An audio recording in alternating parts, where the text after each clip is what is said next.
9장 6절에서 7절 두 절의 말씀을 우리 한 목소리로 같이 읽도록 하겠습니다. 이사야 9장 6절에서 7절 말씀입니다. 같이 읽겠습니다. 시작. 이는 한 아기가 우리에게 낳고 한 아들을 우리에게 주신 바 되었는데 그의 어깨에는 정사를 메었고 그의 이름은 기묘자라 모사라 전능하신 하나님이라 영존하시는 아버지라 평강의 왕이라 할 것임이라. 그 정사와 평강의 더함이 무궁하며 또 다윗의 왕자와 그의 나라에 군림하여 그 나라를 굳게 세우고 지금 이후로 영원히 정의와 공의로 그것을 보존하실 것이라. 만군의 여호와의 열심히 이를 이루시리라. 아멘. 오늘 말씀의 제목은 성탄의 의미를 생각하자라는 제목을 가지고 말씀을 나누고자 합니다. 이제 성탄절이 일주일 앞으로 다가왔습니다. 참 도심 곳곳에서는 벌써 한 달여 전부터 성탄절 대형 추리들을 만들어 놓고 성탄절 분위기가 점차 무르익어가고 있습니다. 거리마다 성탄절 불을 밝히면서 참 사람들이 성탄절을 기다리고 있습니다. 사람들은 성탄절에 무엇을 기대하면서 그렇게 성탄절을 기다리고 있는 걸까요? 여러분들 세상 사람들에게 성탄절이 하면 떠오르는 것이 무엇인지를 질문을 해봤습니다. 그랬더니 제일 답변이 가장 많았던 것이 크리스마스 캐롤이었다고 합니다. 두 번째로는 산타클로스, 세 번째 선물, 그리고 크리스마스 파티. 성탄절은 무슨 날이죠?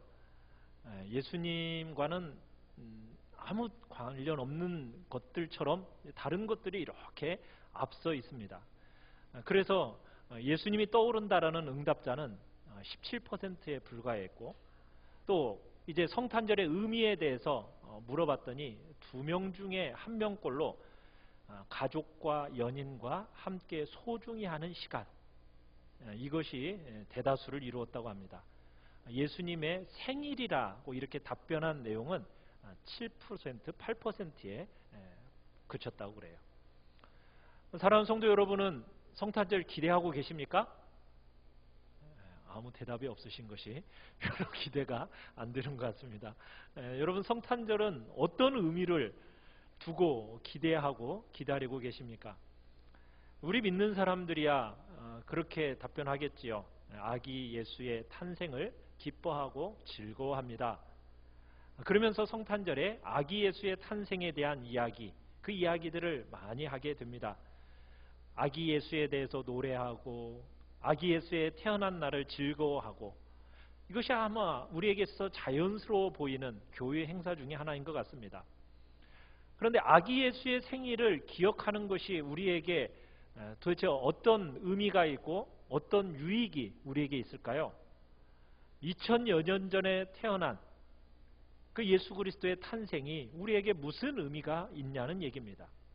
그리고 2000여 년 전에 태어난 예수님의 탄생이 2000년 후가 지난 지금 이 시대를 살아가는 나에게 어떤 의미가 있느냐는 이야기입니다. 단지 예수 그리스도의 생일을 축하하기 위해서 모이는 걸까요? 그냥 그 당시에 태어났던 아기 예수 그리워하면서 모이는 날이 바로 성탄절입니까? 단지 한 아이가 우리에게 있어서 도대체 무슨 할 일이 있겠어요? 아이가 태어났다. 그래 다행스럽게도 오늘 이사야서에서 나오는 이야기는 우리에게 성탄을 축하하는 길을 보여주고 있습니다. 이사야 선지자는 단지 한 아이가 태어났다 이렇게만 말하지 않고 무엇을 얘기하고 있느냐면 6절에 보시면은 그 어깨에 뭘 메었다고 얘기하고 있습니까? 정사를 메었다 이렇게 표현하고 있습니다. 여러분 정사를 메었다라는 표현이 무엇이죠?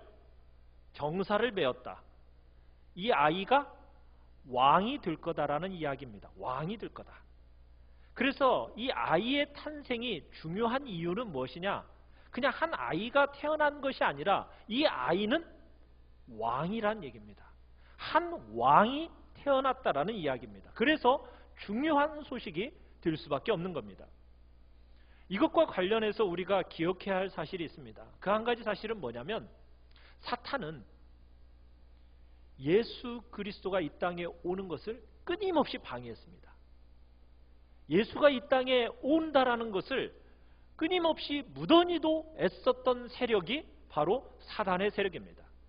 그래서 어떻게 해서든지 이스라엘을 멸망시키려고 했던 세력이 사단의 세력이에요. 그러나 사단은 이 예수님이 이 땅에 오시는 것을 방해는 하였지만 결국 예수님이 이 땅에 오시는 그 목적과 그리고 이 땅에 오시는 그 날을 방해하지는 못했어요. 결국 예수 그리스도는 이 땅에 오시게 되었습니다. 사단의 모든 계략을 물리치고 예수 그리스도는 이 땅에 오셨습니다. 어떻게 보면 사탄의 계략이 전략이 실패한 거죠. 예수 그리스도께서는 하나님이 원하시는 그 때에 이 땅에 태어나셨어요. 그러면서 이때부터 사탄이 의도한 바가 있습니다. 그 전략이 바뀌었어요. 어떻게 바뀐지 아십니까? 사탄은 예수님이 이 땅에 오심을 막지 못했어요. 예수님이 오심은 이제 자기가 어떻게 할 수가 없는 거예요. 그러면서 생각해낸 게 뭐냐면 그러면 예수님이 오셨다는 그 자리에 이제는 예수님을 싹 빼고 다른 것을 집어넣자. 이게 이제 사탄의 전략이 된 겁니다. 그러면서 이 성탄절에 주로 무엇을 기억하도록 만드는 겁니까? 예수님은 기억하지 못하고 오직 산타클로스, 선물, 그 이외에 다른 것들로 우리의 마음속에 채워넣기 시작한 겁니다. 사단은 예수님의 탄생, 성탄절을 축하하도록은 만들었어요. 그런데 예수님은 생각하지 못하도록 이 세상의 모든 사람들의 마음을 다 흔들어 놓았습니다. 자, 우리 믿는 우리들에게는 어떤가요? 자, 성탄절, 아기 예수의 태어남만 생각하도록 만들었다라는 겁니다. 무슨 얘기냐면, 그래, 너희들끼리 모여서 예수 탄생 즐겁게 축하해라. 그런데 어떤 예수? 아기 예수만 생각하도록 만들어라는 거예요. 아기 예수만 생각하면서 그 성탄을 즐기도록 만든 겁니다. 이게 뭐가 나쁜 건가요? 뭐가 문제냐면 아기라는 데 문제가 있습니다. 아기. 여러분, 아기 하면은 어떤 생각이 듭니까? 아기 하면은 여러분들 그 아기한테 순종하고 싶은 생각이 듭니까? 우리의 마음속에 아기라는 생각이 딱 드는 순간 별로 순종하고 싶은 마음이 들지가 않아요. 성탄절에 아기 예수만 생각하도록 만든 것이 사탄의 계략 중에 하나입니다. 우리가 이 시험에 빠지지 않기 위해서 이 성탄절날 우리가 그저 한 아기가 아니라 그 아기는 어떤 분으로 탄생했다는 걸 축하해야 됩니까? 한 왕으로 탄생했음을 축하해야 됩니다. 한 왕으로. 그래서 오늘 말씀은 하나님께서 어려움에 처한 이스라엘 백성들에게 태어날 그 아기가 왕이 됨을 약속하시면서 그 왕의 인격과 그 왕의 사역과 그 왕의 왕국에 대해서 이야기를 하고 있습니다. 자, 첫 번째입니다. 우리 1번을 같이 한번 읽어보겠습니다. 말씀 요약의 1번 시작. 약속된 왕의 인격. 자, 이사야가 살고 있던 시대에 그는 어떤 사람들에게 그 아기의 탄생에 대해서 예언을 했느냐면 정말 매우 어려운 상태 가운데 있는 사람들에게 이 예언을 하고 있습니다. 이 당시 이스라엘은 큰 나라가 아니에요. 꼭 우리나라의 지금 현실과 비슷합니다. 옛날 다윗 왕 시절만 해도 정말 번창했었죠. 그 아들이었던 솔로몬 시대만 하더라도 그 왕국은 아주 크고 모든 면에서 평화를 누렸습니다. 그런데 지금 이사야 시대, 그 시대는 아주 상태가 나빠졌어요. 더 이상 통일 왕국이 아닙니다. 우리나라처럼 나라가 반절로 뚝 잘려진 상태입니다. 그러면서 10개의 지파, 12지파 중에 10개의 지파는 북이스라엘로 갔고 2개의 지파만 남유다를 형성을 했는데 이사야 선지자가 예언하고 있는 그 나라는 어디일까요? 밑에 2지파인 남유다에서 예언을 하고 있는 겁니다. 그러니 그 나라의 세력이 얼마나 줄어들었어요. 거기에다가 그 주변 나라들이 점점 강해졌습니다. 가장 가까이는 아람이라는 나라가 굉장히 강성하게 점점 세력을 형성하고 있었습니다. 그 아람 배후에는 또 아수르라는 큰 나라가 또 온 세계를 지금 집어삼키면서 전진해 오고 있습니다. 결국 이 아수르에 의해서 북이스라엘은 멸망하게 됩니다. 그리고 그 열방 이제 열국 중에 이제 이 유다를 또 공격하기 위해서 이제 찾아오는 나라가 아수르입니다. 그런데 위에서만 그러는 게 아니라 또 밑에서도 그를 공격하는 또 나라가 있습니다. 위협하는 나라가 있습니다. 그 나라는 다름 아닌 애굽입니다. 그러니 이 나라의 어려운 상황이라는 것은 이루 말할 수가 없어요. 그죠? 우리나라하고 지금 비슷하죠. 네. 참 그 어려운 상황 속에서 이사야가 예언을 하는 겁니다. 어떤 예언을 하고 있습니까? 왕이 될 아기가 태어날 거다. 이 예언을 하고 있는 거예요. 근데 이 아기는 보통 아기가 아니라는 거예요. 왕으로 태어날 이 아이는 보통 아이가 아니다라는 것을 밝혀주기 위해서 7절 끝에 한번 보십시오. 7절 끝에 가보면 이렇게 표현을 하고 있습니다. 만군의 여호와의 열심히 이를 이루시리라.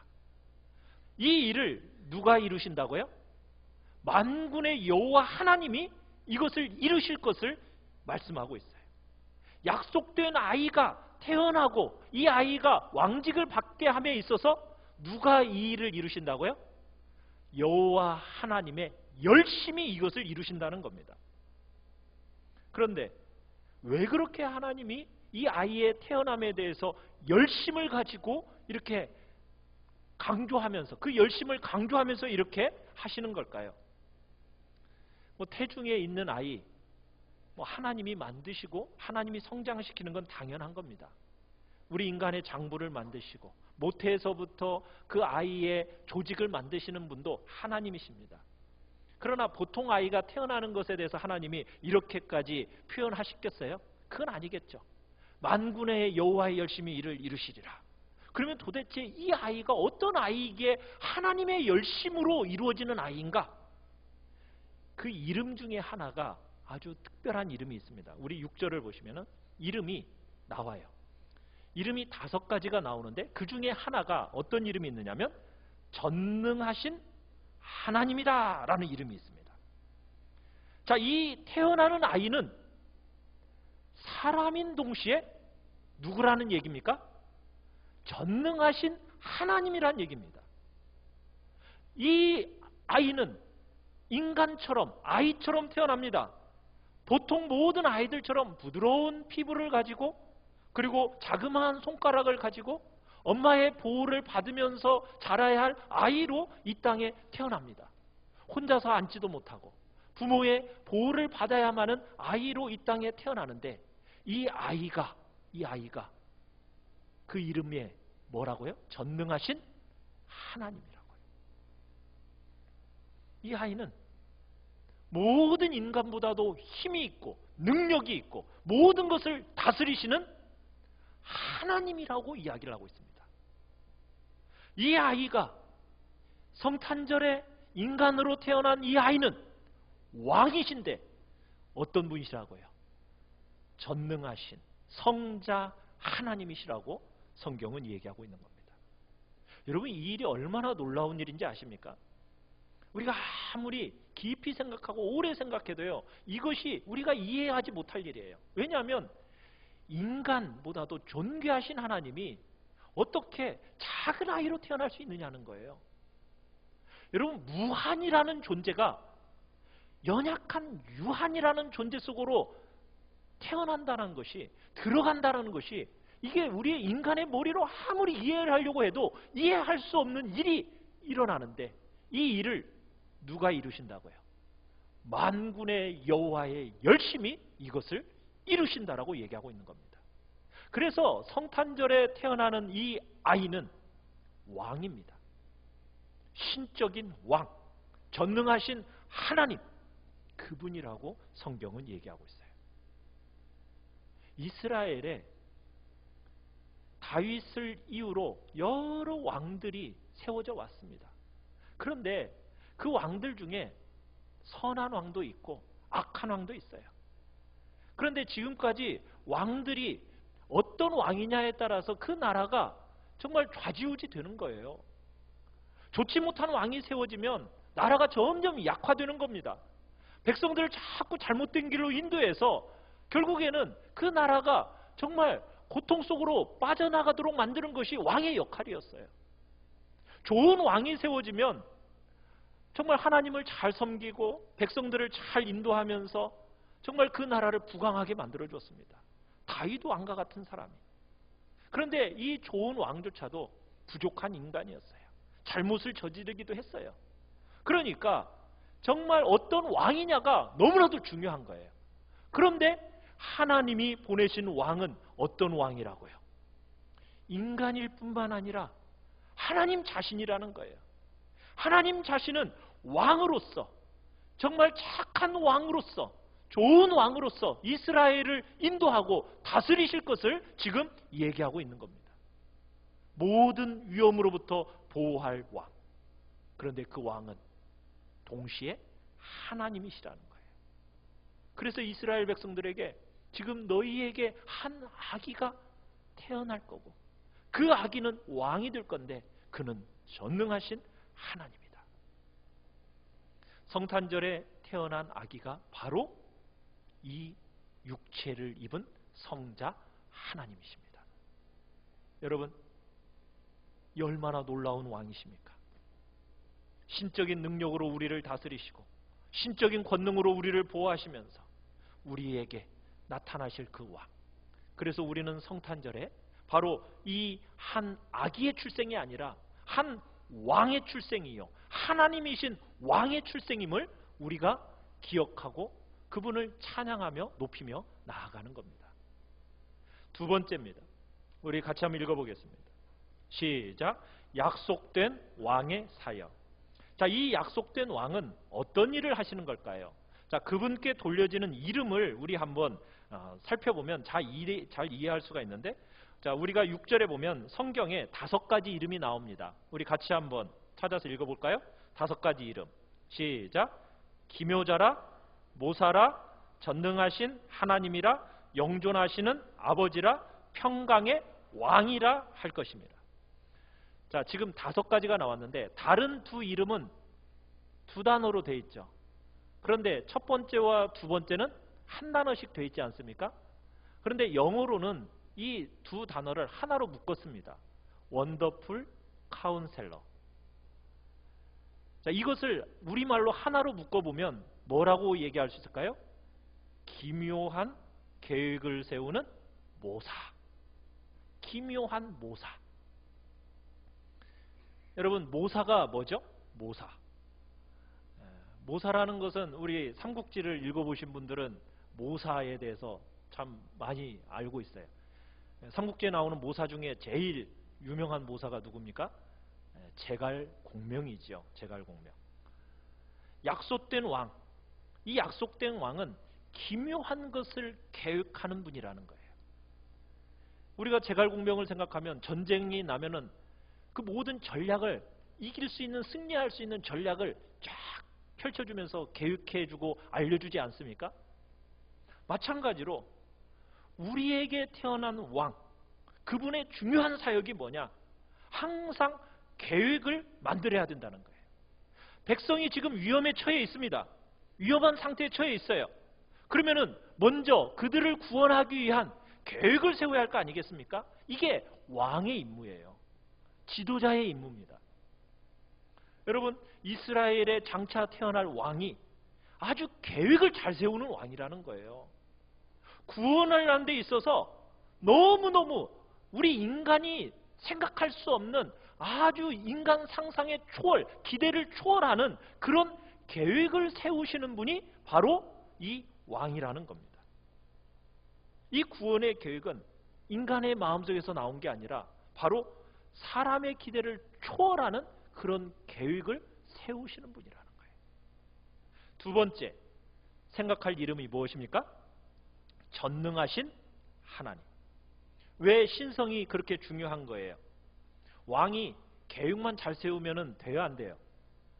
계획만 잘 세워서는 안 돼요. 그 계획을 실현해낼 수 있는 능력이 있어야죠. 능력이 없으면 그 계획이 소용이 있습니까, 없습니까? 아무 소용이 없는 거잖아요. 그 계획이 백성들에게 아무런 도움이 되지 않는 거 아닙니까? 그런데 이 왕은 어떤 분이라고요? 전능하신 하나님이라는 거예요. 자기가 계획한 것을 그대로 다 이루실 수 있는 전능하신 분. 어려움에 처한 이스라엘 백성들, 그들을 위한 구원의 계획을 세울 뿐만 아니라 그 구원의 계획을 전능하신 능력으로 행하실 수 있는 분, 그분이 왕이 된다니 얼마나 큰 위로가 됩니까? 그들에게 나타날 미래의 왕, 정말 구원의 계획을 세워서 그것을 능히 이루실 능력이 있는 분, 성취하실 수 있는 분, 그분이 태어난다는 거예요. 세 번째입니다. 그분의 이름은 또 무엇입니까? 영존하시는 아버지라. 영존하시는, 영원토록 존재하시는 아버지. 자, 이 아버지라는 것은 그들의 백성을 돌보는데 아버지처럼 돌봐주신다는 거예요. 그 당시 왕이 있었지만 왕들 중에는 백성들을 돌보기는커녕 그저 자기 유익과 사사로운 유익을 가지고 자기 영광을 위해서 백성을 압박하는 왕들이 많았어요. 그런데 하나님께서 약속하신 미래의 왕은 어떤 왕이라고요? 아버지처럼 자기 백성을 돌보시는 왕이라는 거예요. 그런데 잠깐 있다가 사라지는 왕이 아니라 영원토록 살아서 존재하면서 영원토록 돌보시는 아버지. 그 아버지로서 이제 그 백성을 안전하게 보호하실 거라는 거예요. 얼마나 큰 위로가 되겠어요. 네 번째 이름은 무엇입니까? 평강의 왕이라. 평강을 이루실 왕이십니다. 다른 나라들의 압박 속에서 정말 고생하고 있는 그 이스라엘 백성들에게 약속하셨는데 그 약속이 너무나도 귀한 거예요. 전쟁의 그림자가 지금 뒤덮여져 있는 그 시대 속에서 그 왕은 결국 무엇을 준다고요? 전쟁이 없고 파멸도 없는 평화를, 안정을 가져다주는 그 왕이라고 이야기하고 있는 겁니다. 그런 미래의 왕이 나타날 것을 약속하고 있으니 이스라엘 백성들에게 이 아기는 얼마나 기대되어지는 아기였겠어요. 우리는 이 네 가지의 이름 속에서 완전한 구원의 사역을 우리는 알게 되는 거예요. 약속하신 이 왕은 우리의 구원을 위해서 기묘한 일을 모사하신 분이십니다.